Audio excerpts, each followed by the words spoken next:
ඔයාලව සාදරයෙන් මගේ YouTube channel එකට පිළිගන්නවා. ඉතින් අද මම ඔයාලට රසමලස හතු කඩියක් හදන හැටි කියලා දෙන්නයි හදන්නේ.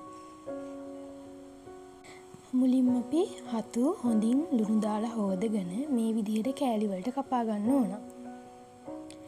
ඒකට කහ කුඩු සහ ලුණු කුඩු දාලා හොඳින් මිශ්‍ර කරගන්න ඕන. මේ විදිහට මිශ්‍ර කරගත්තට පස්සේ මේ විදිහට තමයි ඔයගොල්ලන්ට ඒක බලා ගන්න පුළුවන් වෙන්නේ. මේ තමයි අපිට අවශ්‍ය ද්‍රව්‍ය. දැන් අපි භාජනයක් අරගෙන ඒකට තෙල් දාලා ඒක හොඳට රත් වුණාට පස්සේ අබෑට තලාගත්තු ඉඟුරු සුදු ලූණු එක් කරගන්න ඕන.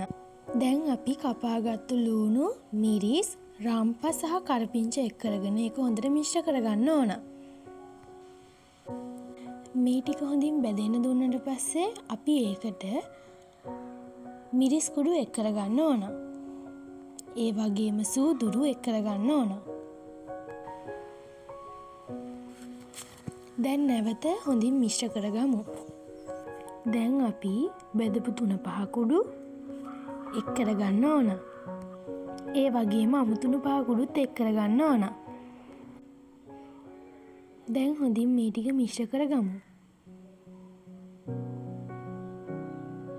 හොඳින් මේ ටික මිශ්‍ර වුණාට පස්සේ අපි ඒකට තක්කාලි එක් කරගන්න ඕන.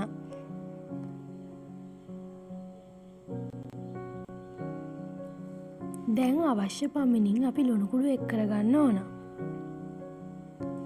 මේ විදිහට ලුණු කුඩු එක් කරගත්තට පස්සේ අපි කලින් වදාගත්තු හත්තු ටික මේකට දාලා හොඳින් මිශ්‍ර කරගමු. මිශ්‍ර කරගෙන ඒකට ඒක හොඳින් රත් වෙන්න දුන්නට පස්සේ අපි හදාගත්තු පොල් කිරි ටික එක් කරන්න ඕන. මේ විදිහට පොල් කිරි ටික එක් කරාට පස්සේ අපි ඒක හොඳට කවලම් කරගමු. මේ ටික හොඳින් නටන්න දුන්නට පස්සේ ඉතින් අපි අපේ හතු කරිය හදලා ඉවරයි. මේක මස් වගේම රසයි. ඉතින් ඔයාලට මේ වගේ තවත් වීඩියෝ ඕන නම් මගේ channel එක subscribe කරලා මට පොඩි help එකක් දෙන්න කියලාත් ඕගොල්ලෝගෙන් ඉල්ලනවා.